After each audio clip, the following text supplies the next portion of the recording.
Ichimon Japan is made possible in part by Patreon support, and I would like to say thank you to our newest patron, Ignacio. Ignacio joined at the $3 a month plus alpha tier, which means that Ignacio is getting access to Japanese plus alpha. That is my podcast about the Japanese language. Every month I dig into some interesting aspect of the Japanese language. So if you want to support the show, make sure that I can keep bringing you more content like this and get access to various perks like Japanese plus alpha, then head on over to japankyo.com/Patreon and sign up today. Literally last week, I was looking for like a history book on Japan because I'm trying to like learn Japanese history. And a friend of mine found a good book she recommended. And the only way to tell me where it was she literally gave me directions from the door of the store. So it was like, go in, turn right, walk to the corner, go left about halfway, it'll be on your right.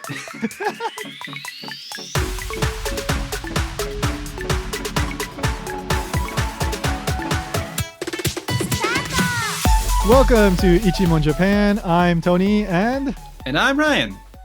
All right, so Ichimon Japan, that's the name of the show, and I meant to say Ichimon, not the whole name of the show.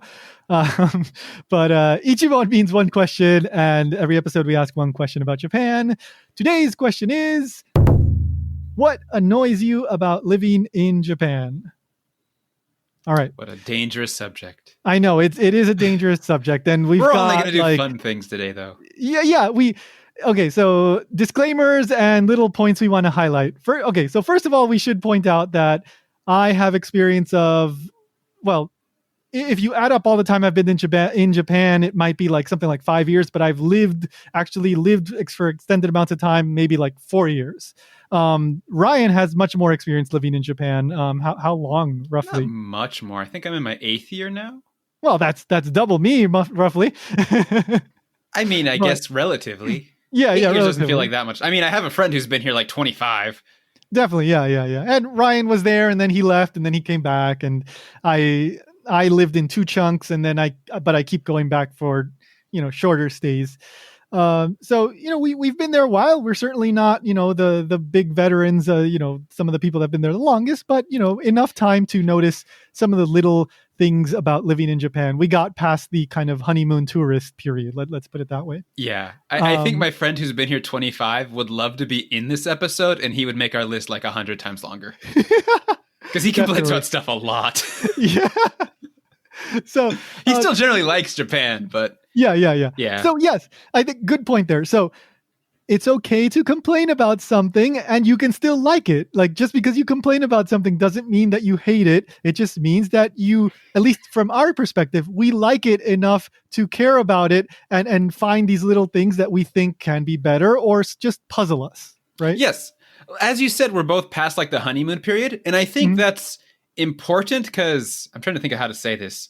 Some people have an image of what they imagine Japan to be that it doesn't really match. And then like after their honeymoon, they like get angry and leave Japan.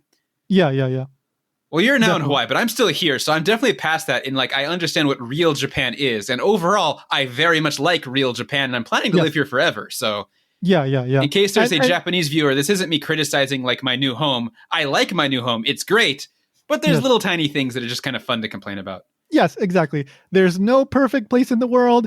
We could do episodes about the U.S., but this is not an episode about the U.S. This is not a podcast about the U.S. It's a podcast about Japan. And for me, for example, given the perfect set of circumstances, like job-wise and just, people-wise, relationship-wise, I certainly would not mind living in Japan again. Just for me, at this point in my life, Hawaii is the best place for me, and I love being in Hawaii. So we like Japan. We're going to make some tiny complaints and kind of try to learn from them and hopefully offer you a little bit of interesting backstory information, kind of things that'll make you understand why some of these things are what they are. Okay? We're showing our love for Japan by criticizing little insignificant things. Exactly. So just like how you'd pick on like your best friend or something. Yeah. In a way that both of you understands, like, I know he just likes me. Yeah. That's our relationship, It's entirely meant to be friendly. Yes. All right. So what's the first thing that we're going to talk about then, Ryan? So the first thing on our list is books sorted by the publisher at the bookstore. Yes. So I've noticed this, but Ryan, this is one that you specifically pointed out. So could you explain what this is for anybody that's unaware of this? It drives me. It's not even exclusively books. I think bookstores are always like this, but occasionally I've seen like DVDs also do this. Mm. For most people, I think when you go to a bookstore, you imagine there's like the fiction section, the nonfiction, and within that there's like the mystery, the sci-fi, the fantasy, the romance or whatever. That is not how Japan works. In Japan, all the books are organized by who their publishing company is. Yeah. So, and it's so frustrating. Yes. Sometimes they're in multiple places, the same things, and I have like no idea why. Yeah. If you're looking for like, I'm just going to throw out like the most famous name I can think of, Murakami Haruki, right? Okay. Yeah. His books might be in like 3 places across the store, and you're looking for like... it's not different books by him. It'll be the same book by him in 3 different places. Yeah. Like you're looking for a specific one, for example, but then you ended up like, oh, no, it's not this one. It's that one. It's this one. It's that one. So yeah. And this is a thing that I think annoys I'm pretty sure many Japanese people as well, because it's just a confusing thing. It's like who keeps track of every single book and every edition of every book and which publisher it was published by, right? The main reason I wanted to use this one is I've met people who defend this system and all of their reasons were horrible.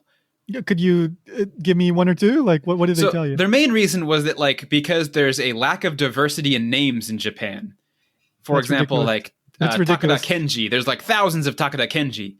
So if we did it by like author name, they'd all like, it would be confusing because you'd see the same name a lot. But that's just not true. Because I'm not saying just author name. Do it by genre. Like how many Takada Kenjis are there who are horror authors? Yeah, exactly. Yeah. And I mean, for more information on names, please go back to our names episode where we find out that, yes, there are a lot of people with some last names, but there's also quite an interesting variety of Japanese last names, like a lot. So there's more diversity than you think.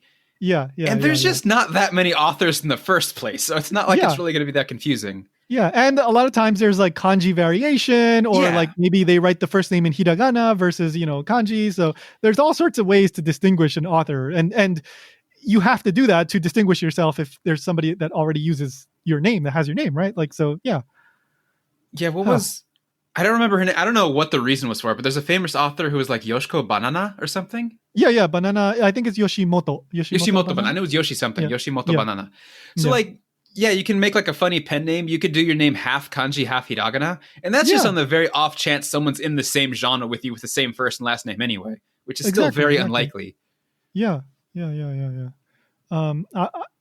they, do you remember any other reasons that they told you? Because I have that was their main one. And then they just claimed that like that fans of a certain publisher only want to read things by that. They were specifically talking manga. So like if you're a fan of Jump, you only want to read other Jump manga. And if you're a fan of someone else, you only want to read their other company stuff. But I don't think that's true.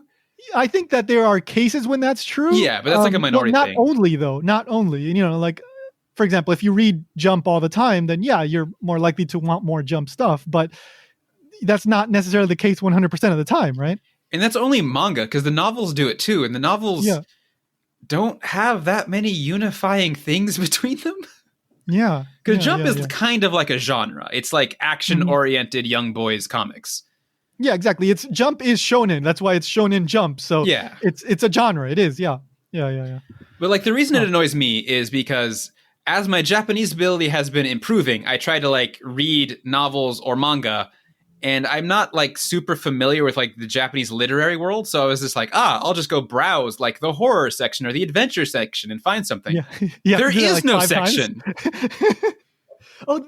So you just have to end up going to so how do you do that then? The best I've ever come up with is you look online for recommendations for stuff. Oh, okay. Research who published it, go there, try to find the publisher, fail, and then ask the freaking clerk. Yeah. Because there doesn't seem to be a rhyme or reason for like where the publishers are. Right. Yeah. It's frustrating. I've once or twice I've had to go look for a book that I wanted, and you just have to end up asking the clerk. Or like they have little kiosks, like digital kind of kiosks that sometimes you can look up at some bookstores. Now I was looking online to see if there was good reason. Can I do one like little side off story I just remembered? Please, yeah. Literally last week, I was looking for like a history book on Japan because I'm trying to like learn Japanese history, and a friend of mine found a good book she recommended. And the only way to tell me where it was she literally gave me directions from the door of the store. So it was like, go in, turn right, walk to the corner, go left about halfway, it'll be on your right. It's a freaking map. Like, I found it, but it's like, this shouldn't be necessary. That's crazy. So I found an article in English that was on Sora News 24, and it was I think it was originally in Japanese. It was because Sora News is actually originally a Japanese news website that they sometimes translate into English, but a lot of the content is also original English content. But so a Japanese reporter asked, I think it was a British guy, like, what annoys you about living in Japan? And the British guy said what you just said, Ryan. So the publishers being, the way that you sort books at bookstores. And so the Japanese writer decided to try to find out like why this is. And so the writer goes to the headquarters of Kinokuniya, which is like one of the biggest bookstore chains in Japan. And the one, I think it was in Shinjuku, which is, I believe, the headquarters. Oh, okay. So the writer goes there, and unfortunately, the article didn't say who the writer talked to. So it could have just been some clueless clerk. It's just some customer there. I just went and talked to the first person I ran into and asked, like, why did he do this? And then presumably the clerk or like store employee said, because it's easier to find.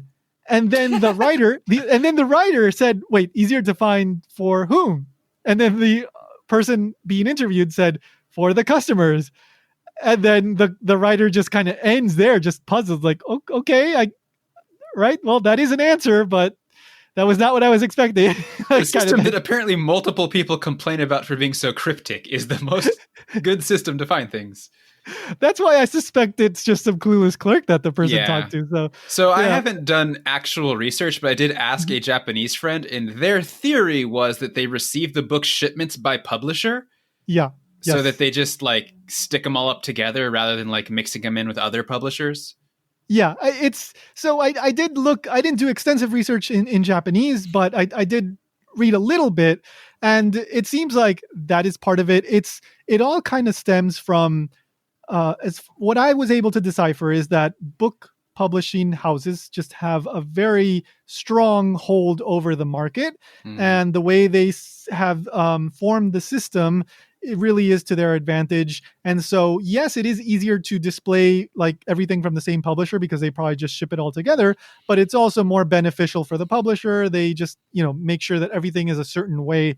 And we certainly could look into this more deeply, but I think it really comes back down to just the publishers kind of say, this is the way we want it, so you got to do it this way. And one interesting reason that I did find, though, was that back in the Showa 40s, which I believe is like the 60s, 70s, roughly, this one bookstore clerk said that they would advertise, of course, in newspapers. They would do print advertisement, and book publishers would, of course, they would advertise all the books that they had, the new ones, all on, like, for example, one ad, right? And so it makes sense that the one publisher would advertise only their books. So then when you see like, oh, I want this book, then because it's like Hayakawa or whatever that's advertising it, then you got to go to the Hayakawa section to pick up the book. And back in those days, maybe that was easier, but certainly nowadays, I don't think that's the case anymore. Yeah, I've seen exactly that with regards to DVD stores, because I saw like the Warner Brothers sale, and like 2 shelves full of Warner Brother movies were all on sale. Yeah. But again, it's a wide variety of movies with nothing really in common besides the publisher. Right. Studio. Yeah, so confusing, and just save yourself the time. Either look it up beforehand or just ask a clerk. Because otherwise, you're just wandering around aimlessly. Yeah, it's really disappointing because it would be so nice to just go browse and find something. Yeah. Oh, and in that Sora News article, it did mention that some smaller bookstores don't do this anymore. That is good. So maybe it's only the bigger ones. I don't know. I haven't been doing any sort of, analysis on this, but I've run into this problem too. So I'm sure it's still fairly widespread. Yeah, I'm primarily book off, and they definitely still use it.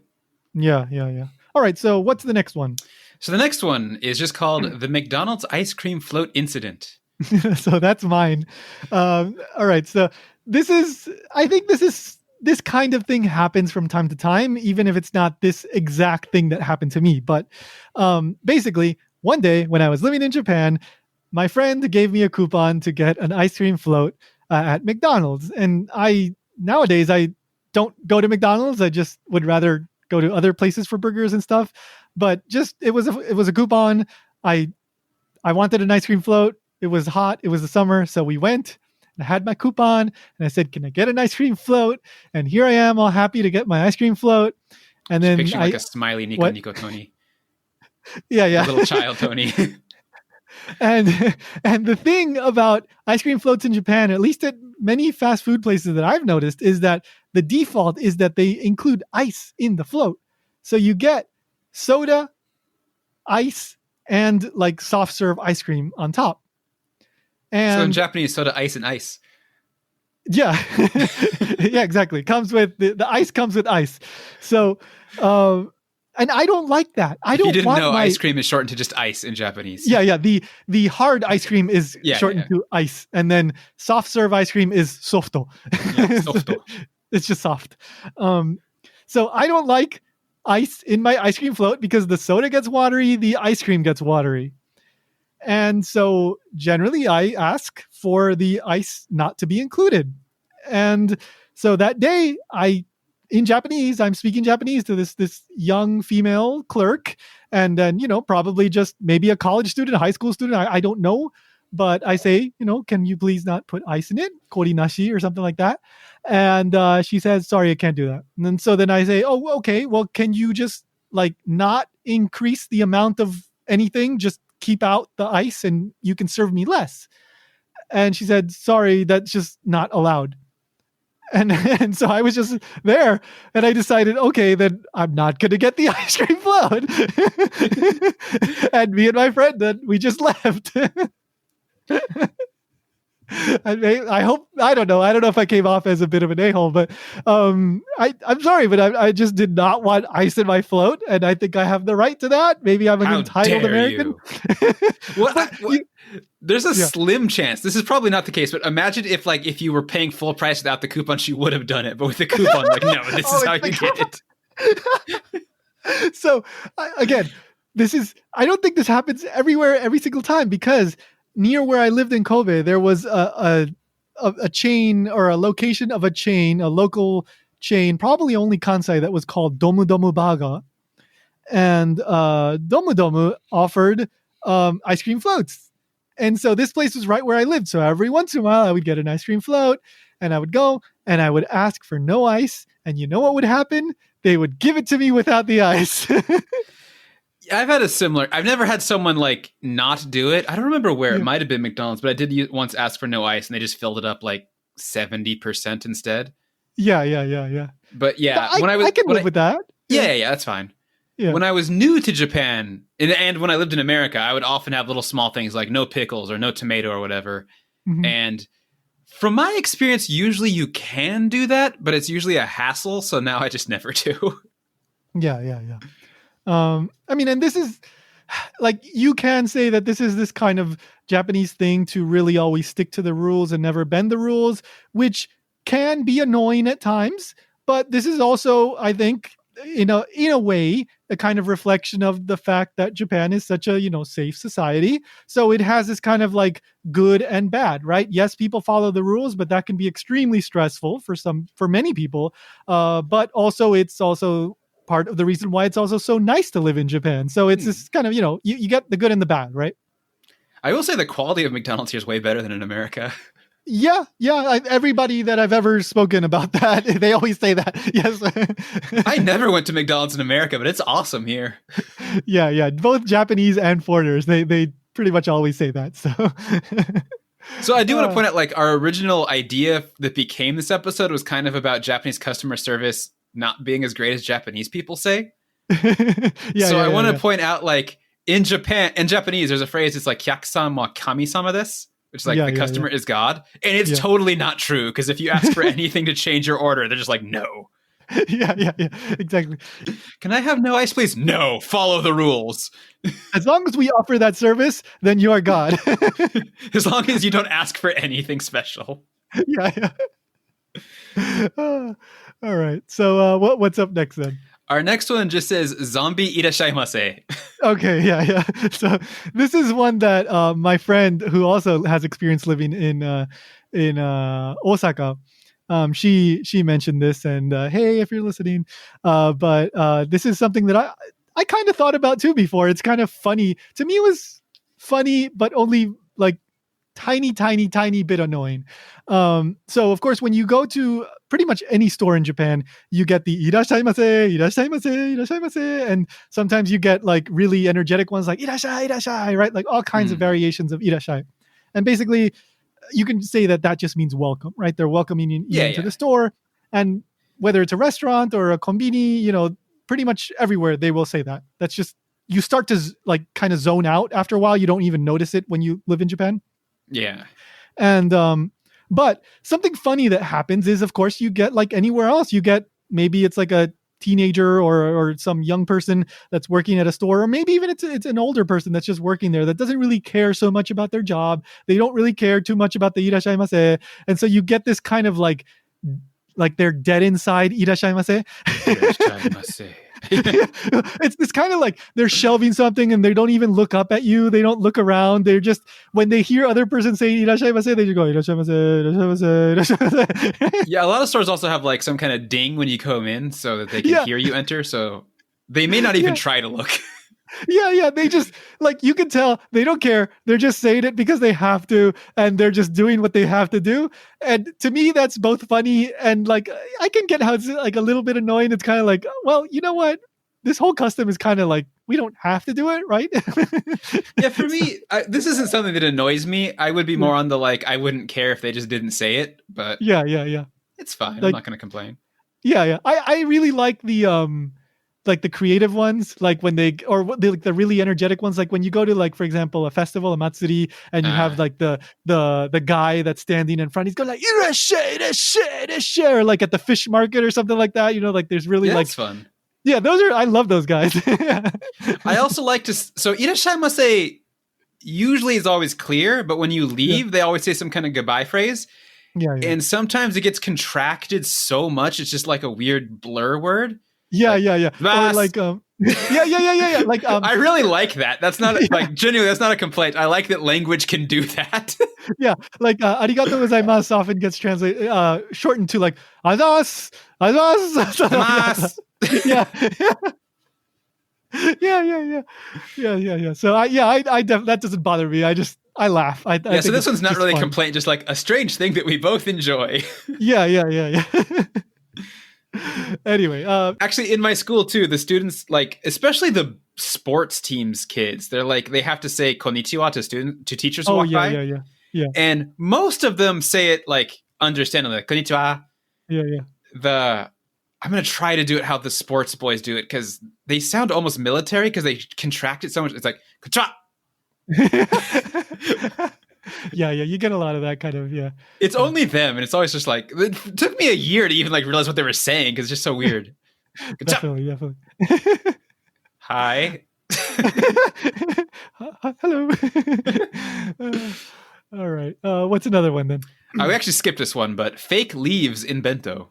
Oh, okay. This is an interesting one. This is a really, really interesting one. But anyway, explain, Ryan, because you brought this one up. Yeah. So frequently when you buy, so obento is a type of box lunch, they call it, but it's frequently bought at konbini, where it's like rice, meat, and some little side dishes that you can get pre-made that they microwave for you, or you can microwave it at home. Anyway, inside, for whatever reason, there's usually a green strip of plastic that's supposed to look like a leaf. Mm-hmm. And it can be like there's two types. There's kind of like the Giza one. Mm-hmm. And there's also like an oval one that actually looks like it's a picture of a leaf they laminated or something. Yeah, Giza means like zigzaggy, like edges, right? Zigzaggy one. Yeah. Can you visualize the two I'm talking about? I think the zigzaggy one's more common. Yeah, definitely, yeah. And they put it there, I guess, to look like some kind of garnishing to make it look like your meal's fresh, but like it's just a strip of plastic. It doesn't look like anything. And you just have to throw it away. Even worse, because if you want to be good with recycling, it always gets some kind of sauce or something. So you have to like wash it off and then throw it away. Yeah. It's annoying. For me, I think if people listen to Japan Station, this has come up a few times, and I think I mentioned it once in one of like the commercial breaks, but I happen to be partially blind, which means that there has been more than one time that I've ended up with one of those in my mouth because I can't see them very well. So it's usually kind of on top, but sometimes it gets kind of squished under something. Yeah. It's I've always, when I get a bento, I'm always careful. It's like, oh, I know it's around here somewhere. How's it taste? Tastes like nothing, like plastic. I end up spitting it out, of course. So if it's not clear, the main reason I find this irritating is it's just such a waste of plastic. Yeah. Like there are some areas where Japan is putting a lot of effort into being very, very eco and like low energy. And yet there's other areas where it's just so wasteful because it serves no purpose. Yes. And it just creates excess plastic garbage. Absolutely. Yeah. And I do find it annoying both because, it's kind of pointless in a way. And also, like I said, sometimes I ended up with with a mouthful of plastic. I don't have the eating it problem, but mine's more the environmental side. So it's more annoying to me then. Yes, this is more, even though it was my idea, it's more annoying for Tony. Yeah. So I wanted to find out, is there like because a lot of times like something starts for a reason and then it ends up without, like, that reason doesn't exist anymore, right? By like 100 years later, but they just keep it anyway. So first of all, these little leaves are called baran or haran. It's pronounced either way. Really? I've asked people what they're called and they didn't know. Yeah, I actually, one, I found it in the article that I found was in Japan Times, but I also asked a Japanese person and she told me right away. So just depends on who you ask. But yeah, I'm sure there's plenty of people that know, I don't know, it's a little plastic leaf thing. Yeah, it's just that little leaf thing. Apparently in the West, sometimes it's called sushi grass. Because I guess it started becoming more of a thing here when sushi started taking off and bento kind of went hand in hand with sushi. So they use it here in some places just like that, like as a decoration. So first of all, yes, it is a decoration. It's meant to add a little splash of green to the bento. And of course, presentation in Japan, whether it's a cheap bento or like expensive washoku, is important. You have the right mix of colors, and that's a thing that's prioritized. Okay. But that's not the only reason. Apparently, according to this Japan Times article, the writer talked to a chef who knew about this. Back in the old days, like in the Edo period, they used to use real leaves. Okay, so this started out as a way to kind of separate foods. So you had to transport. I figured it would be like a divider. Yeah. But there's also one other layer to this in that. So, like I said, one, it was to separate foods because you had to travel and you could, keep like the foods that were more easily spoiled, that would spoil more quickly, away from maybe something that didn't, and, cross-contamination. But also, some of these leaves that they would use had kind of like antimicrobial properties, especially like in the substances inside the leaf. So when they would break open, they would release these kind of substances. So the result is that some of these foods would last a little bit longer. And now, of course, they didn't know this at the time. They didn't have the science to kind of prove this, but through just trial and error, and they knew that when they would use this kind of leaf, like maybe a bamboo leaf or whatever, it would lead to a bento that would be better in maybe a few hours longer. But in around the mid 1960s, with supermarkets becoming, like widespread and just more and more kind of commercialization, they started using plastic. And unfortunately, for the most part, it seems that these little bits of plastic they don't coat them with anything. So best case scenario, they're just using them to divide certain things. But for the most part, it seems that they're just pointless these days. Yeah, I'll say, like, I don't think I've ever seen it actually dividing anything. It's usually just stuck in the corner doing nothing. Yeah. So it's just I've had it where sometimes it's under the food and you don't even know it's there till you eat it. Yeah, like me. It's usually on top. Sometimes it can get jostled underneath. Just to like embarrass myself even more, I've ended up with like a mouthful of like shoyu, like soy sauce packet. Oh, really? They usually don't even put that inside. That's usually like taped to the outside. I think that was here in Hawaii. I think that was they put it in there, and then I'll just like get a sushi roll and like cram it in my mouth, and it's like, oh, half of this soy sauce packet is like sticking out. Yeah, because they try to make them very microwave friendly in Japan. So if there is some kind of sauce, it's usually on the outside taped on. That's so true. You Yeah, just, they like, tape peel it to off. the front, to the top of the bento usually. Yeah. I think I've occasionally seen it be like under the plastic wrapping, but still outside of the package. But usually it's just completely outside. Yeah. I do want to point out, at least, I don't know if it's just locally where I live or if it's been a recent change, but they seem to be less common now. Yeah. There's been more of a push for being actually eco. So like we recently stopped having plastic grocery bags everywhere. Yeah, and including Konbini. And I don't think I've seen them using the plastic leaf since then, but that only started like a few months ago. And another thing they changed is they used to always give you this thing called oshibori, which is like a wet cloth to wipe your hands, which is nice. The problem is they have a tendency to give you way too many of them. Yeah. So a story I told Tony earlier that I'll tell is I like to eat yogurt for breakfast. And for whatever reason, my grocery store is like bad at stocking yogurt. So sometimes I buy like a week's worth of it at a Konbini because I don't go to Konbini that often. And like while I was getting my money out, I bought like 6 yogurts and they just stuck 6 of these like clean wipes in my bag without me noticing. Like I don't need 6 clean wipes for this. That's like way excessive. But one for each yogurt. Yeah. It's just like, it's like one for each anything. You buy a bag of chips, you get one with that too.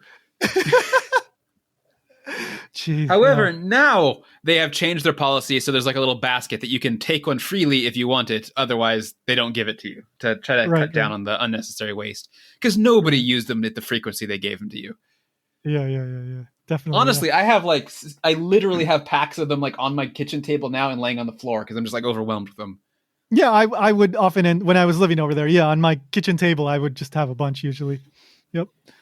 So those little leaves are called baran or haran, and maybe in some situations you might even be able to say baran iranai desu, like I don't need one of those little leaves.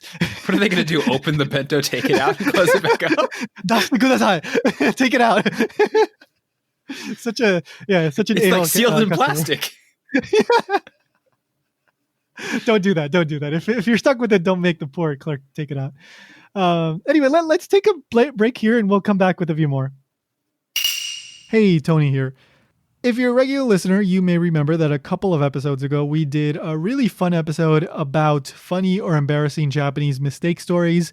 I share what is my most embarrassing and funny Japanese mistake ever. So go check that out if you haven't yet. japankyo.com/Ichimon Japan.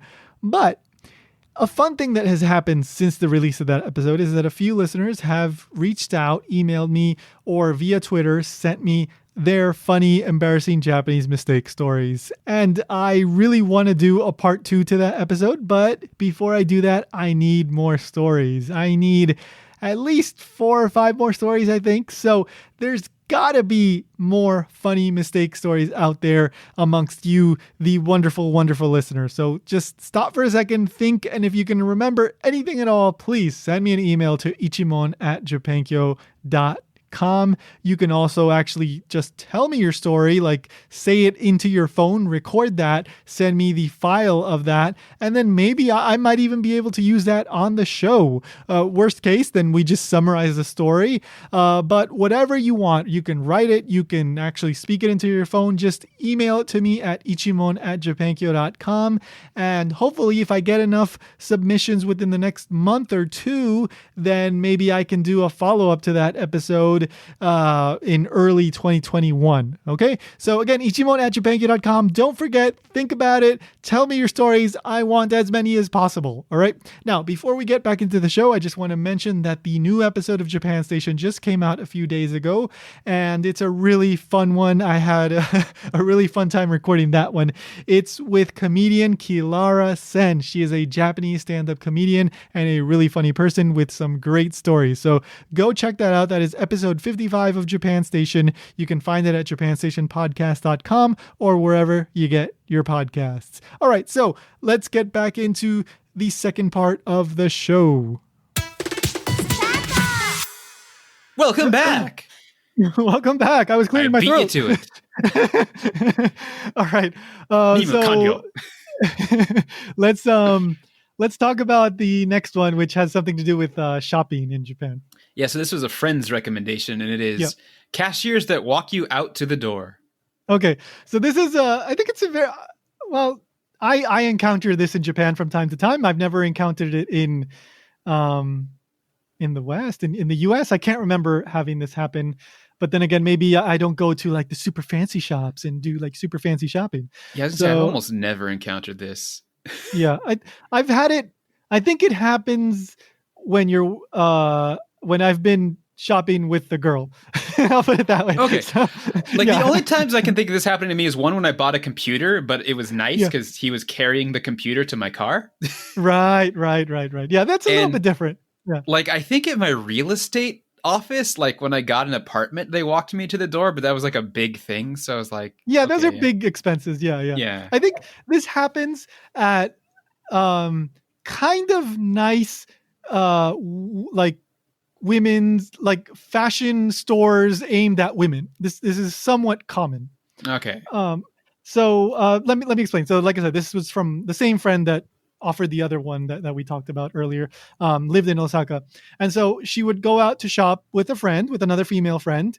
And at some of these like clothing shops, for example, they would buy things. They would each buy something, right? And so they would, very polite, and they would do all the like, thank you, whatever, and exchange the money, and then pack it very nicely in a very nice bag. And then the clerk would like carry it out for you all the way to the outside of the store and then hand it to you when you're outside. But the problem is if you're shopping with someone else, then the other person is still inside. And so you're just left like out there standing there with your bag. And like, I mean, yeah, it's not a big deal, but you just feel kind of like awkward. Like, okay, I guess I got to wait here.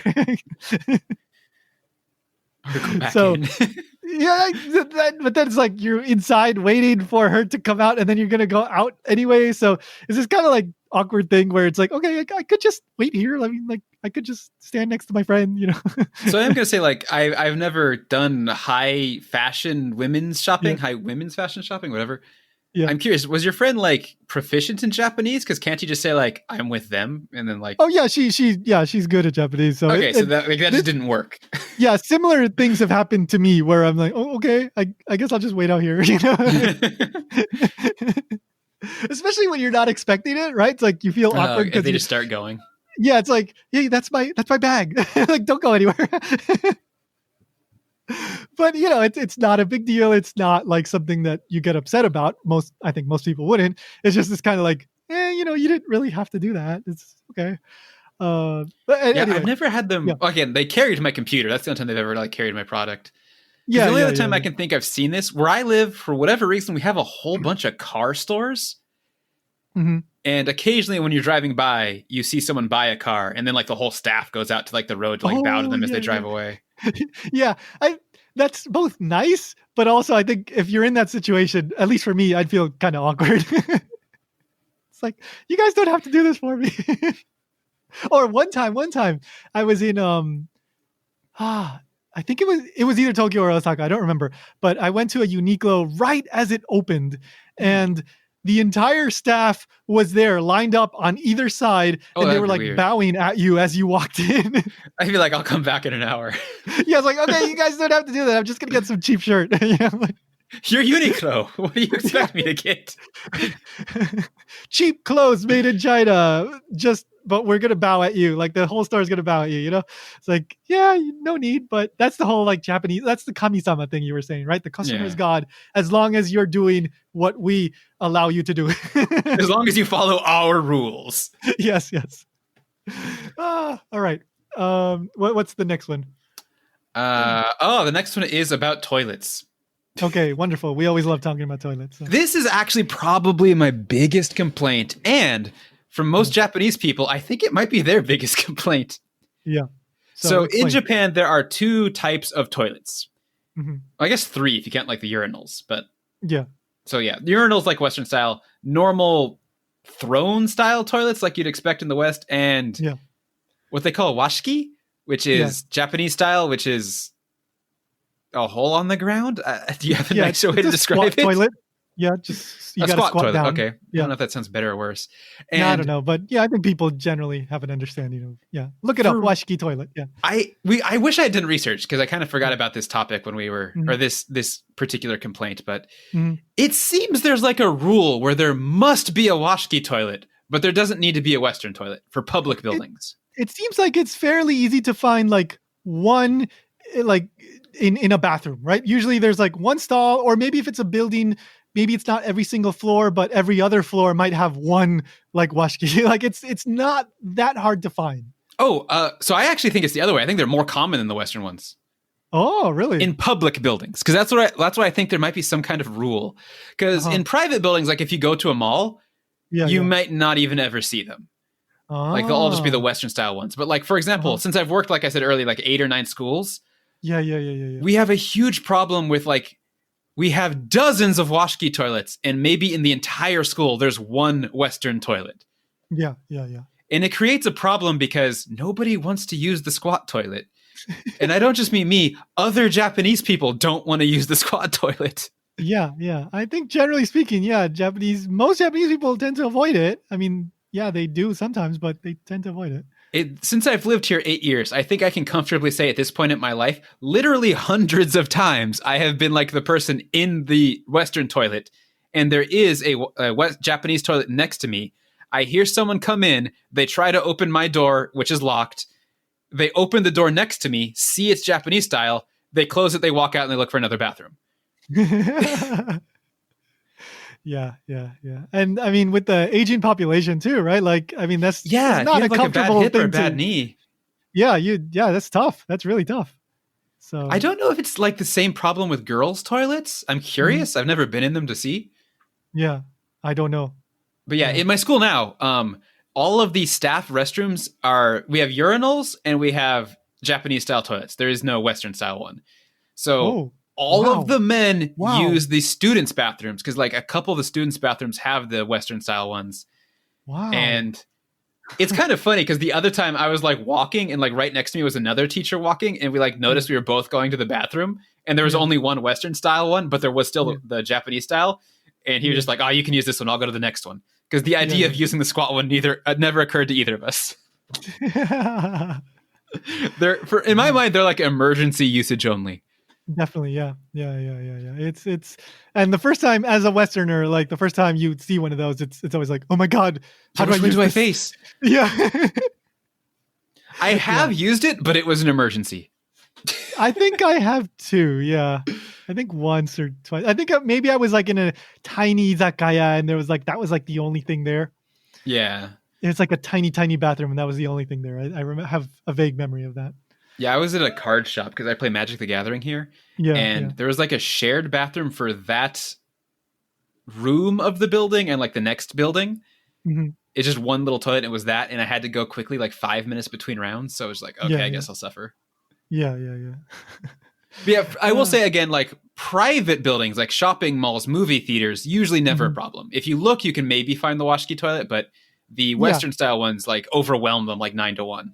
Absolutely, yeah. That's the norm. Yeah, I do think this is also getting better too, because they remodeled our bathroom in the school, so we have like a fancy new bathroom that almost looks like a mall bathroom, and it doesn't have a washki toilet. Yeah, I mean that's the impression that I get, that little by little they're phasing them out. Yeah, so I think they redid our station bathrooms, which is not actually public, but it's like semi-public, and I think it also has no washki. They're all Western style now. Okay. Yeah. And just for people's references, in case they don't remember, you are in Ishikawa. Where are you?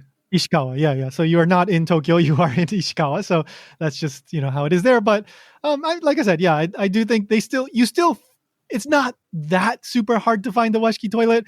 But yeah, also, like you said, in private places like malls and whatever, for the most part, the norm is Western style toilets. Yeah. All right, so let's address the last one, which is actually not mine or yours. This is just one that I found in an article about annoying things about Japan, and for the most part, I don't think either of us really agree with it. Yeah, but I thought it was fun to discuss, to offer a little bit of like linguistic perspective on this. This is more of us correcting something other people complain about, I guess. Yeah. So how about you read the thing that somebody wrote on Reddit, and then we'll take it from there. Okay, so somebody on Reddit wrote, Kawaii sugoi oishii overuse. Jesus, try and be a little bit more articulate. Master a couple of adjectives and you can understand 25% of the language.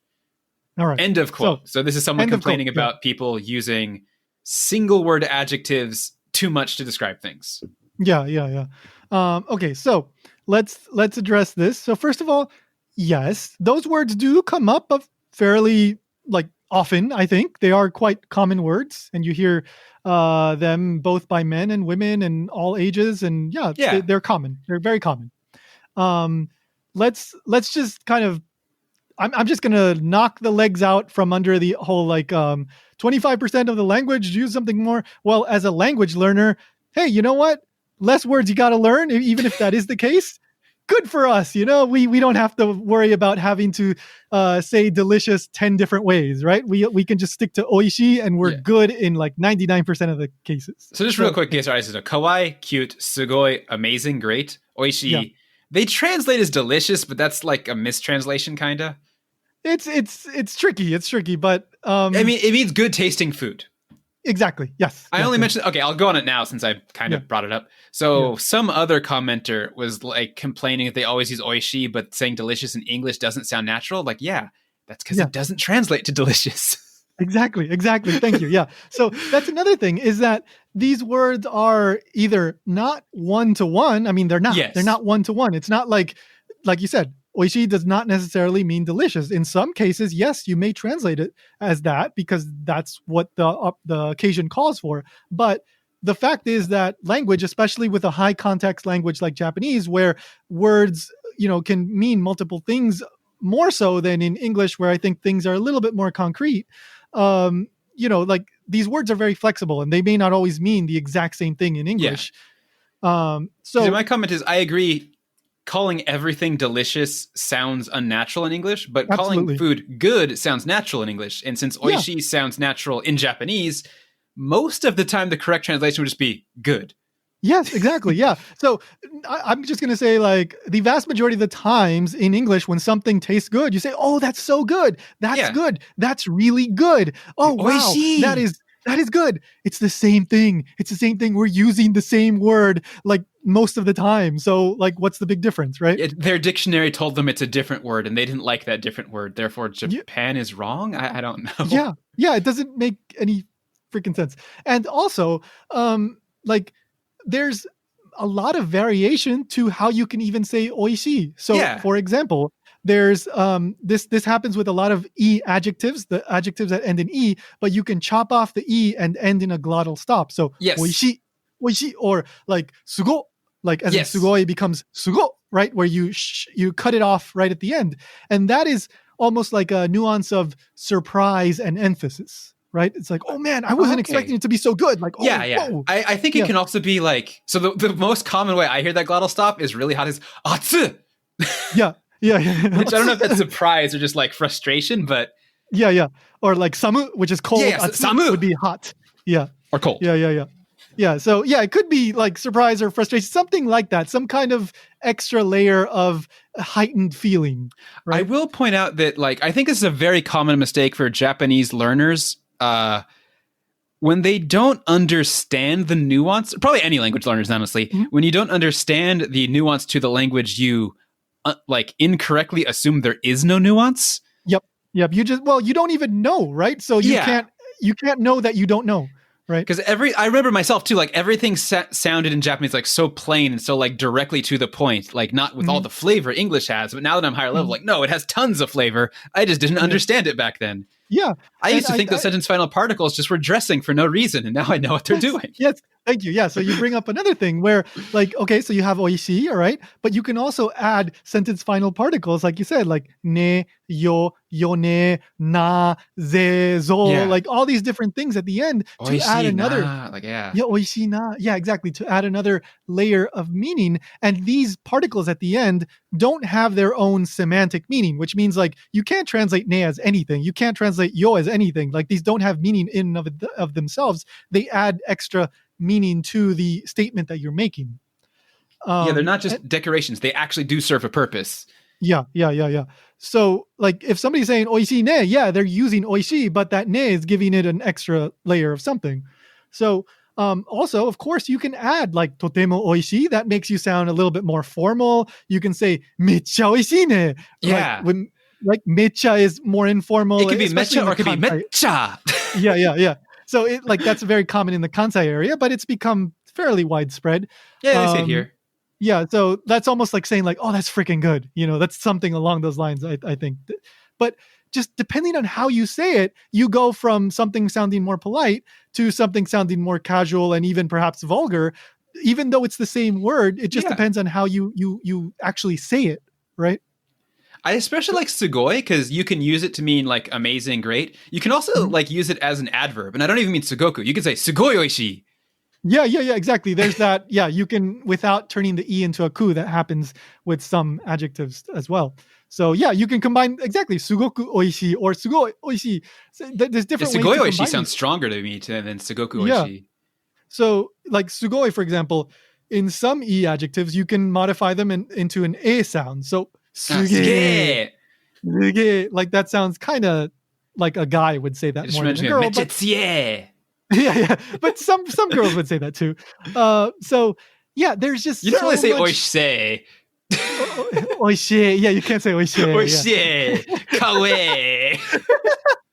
I like kawaii. I'm going to say that now. I think kawaii, maybe. I don't know. It sounds kind of like you're joking, but I can maybe imagine a character who's like I can imagine satirizing like Yakuza speech or something. Yeah, exactly. Yes, that's Suge is actually a thing, though. Yeah, definitely. So even without changing the words, even with just these 3 examples that this person gave, there is so much variety and so many nuances and so many levels of politeness and et cetera, et cetera. But there are other ways to say things as well. For example, like if you do want to say something very specific about like how delicious something is, you can say it. You can say, oh, it's so crispy. It tastes this way. It reminds you of something else. Hoku hoku, or you can't say oishii, but you can say ume. Yeah. Umai is another way to say delicious. Umai also means like good or great or something along those lines. But in context, when you're talking about food, umai means delicious. It means good. It means something like that, right? So that's another word. You can also say bimi.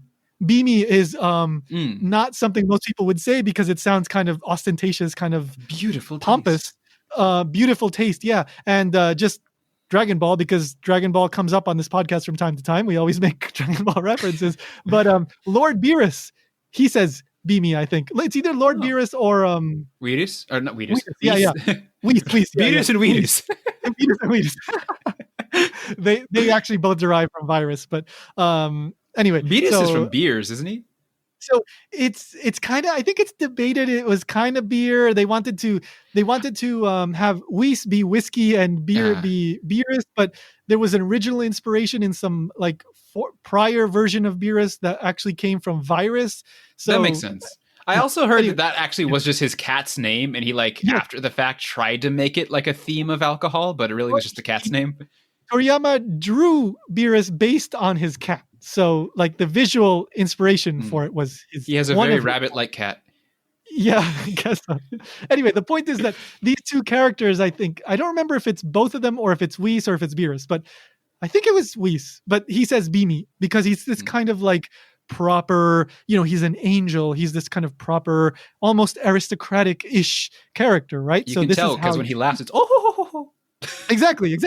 Yeah. So that's what you call like a shift in register, right? That's when you speak more politely, you shift the register up, and so there are different words for each level of the register. And so there's tons and tons and tons of ways to say these things. It's just that most times the wonderful thing about Japanese is that you can say things with one word and it gets across. It just depends on how you say it, right? Yeah, it's. I love that. This is like a positive of Japanese. Yeah. So we mentioned before the episode started, like I mentioned, that I kind of want to do a debunking complaints people have about Japan. This feels like a good lead into that someday, maybe. Definitely, yeah. So I'm sure we'll start thinking about that, and once we have a list, then we can do that episode. But one last thing that I do want to mention is that there is one aspect of something kind of related to this that I do want to bring up, and it's like Japanese TV and. When you have, especially like the anything related to food, there's tons of Japanese like variety shows related to food where they have either a reporter or some celebrity go eat something and act like it's the most delicious thing in the world, despite being like raw noodles. Yeah, the instant they have it in their mouth before they've even had a chance to savor it, they're going, oishii. like they're just going off, and it's the same like intonation, it's the same pronunciation. They don't even like savor it.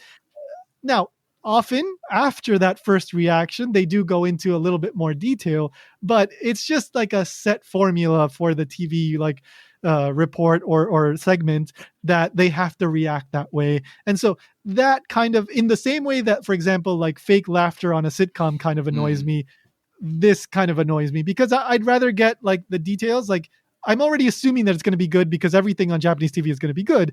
Give me some more details rather than the like same old tired reaction that you have to make for every single thing that you eat, right? Yeah. I will agree. Like in the context of the Japanese food analysis shows, it's kind of a waste of time. But in real life Japan, it's not used like that. I do feel like they're under obligation to say oishi, even if it's terrible, just because they're having some guest give them food. In real life, if people eat something bad and you're in a casual enough setting, they will say that. Yeah. And another thing, like you don't really get taught this in textbooks, but there are cases when you hear people say "e" like after "kore ii ne, kore ii ne," right? And you're going like, "Oh my god, this is really good! Like this is good." So you can use "e" to describe a certain food. "E" generally speaking means good, but you know it's again flexible meaning. So you could maybe in some cases translate "e" as delicious. So words are fluid. Context means everything. Yeah, context is important. Words are fluid. Yes. I know we've said that or similar things on this podcast many times before, but it's just very important, especially with Japanese high context language where things are so flexible. So, yeah. As opposed to the low context languages, which don't exist. Well, relatively speaking, right? You know, you have the I mean, is math a low context language? That is a philosophical question you just That's the closest I can think of. Context is important for all languages. Well, except absolutely. Maybe math. Yeah. I have a feeling there's going to be like some PhD math guy who's like, "No, you fools." Well, I mean, the real thing about like high context versus low context is whether there's a tendency to spell things out in each statement or not, right? And Japanese doesn't have that tendency, like to say the subject in every sentence and that kind of thing, right? So that's why it's high context. But yeah, so we're totally okay with single words being thrown around to describe things in Japanese. Yeah. Yep. I mean, yeah. It's awesome. And like I said at the very beginning of this whole thing, it's easier for, in a way, at least when you're first starting out, it's easier for language learners. Yes, in the long term, you still have to learn all the many ways to kind of adjust those words to get the nuances out of them. But at the beginning, at least you only have to learn these like relatively few words. I have a friend who's like passively studying Japanese, and he does know like kawaii sugoi oishi and a couple other ones. And he's always excited by how much he can understand when he sees like some YouTube thing about Japanese. He's like, "Oh, they're saying it's interesting." So yeah, exactly. Yeah, moshiroi or whatever. Yeah. And I think it's much easier to, once you have that, then you can build off of that, right? Rather than, having to, you don't want to learn like so when you have this intonational structure and this glottal stop here, plus you combine it with this, like, no, just learn the word first. And then through usage and through listening, you're going to understand that when they say it a certain way, it adds a certain layer of meaning to it. A different language is more than just changing the words. It's a different system of using the sounds in the first place. So you need to get that in your mind. You can't just assume everything translates to English. If it wasn't, then we wouldn't need to learn languages. We could just get off on get by with Google Translate. Yeah, it's kind of the reason Google Translate doesn't work so well. Exactly. Some of my students still try to use that, and they like are surprised every time when it comes back, like with all these like red X's through it and question marks. Like, what the heck are you trying to say? I don't know.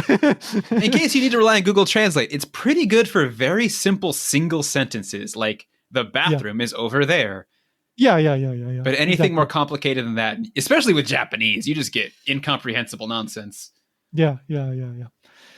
All right. So we are going to do a part 2 to this, but hopefully by now you get the idea that we're not just we're making it a point not to just be two cranky guys like complaining about Japan. I think there's plenty of fun things to learn in the process. So we'll be back with another episode of more kind of tiny complaints, tiny lighthearted complaints.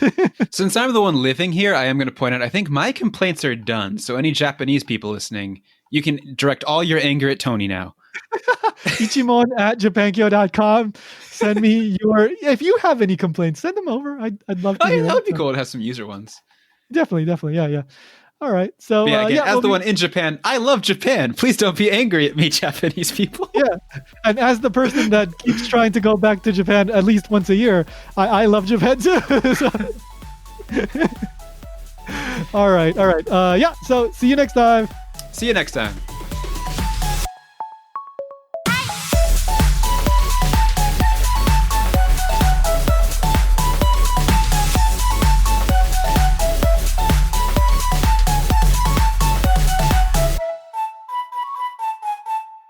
Hey, Tony here. So just a little reminder here at the end of the show.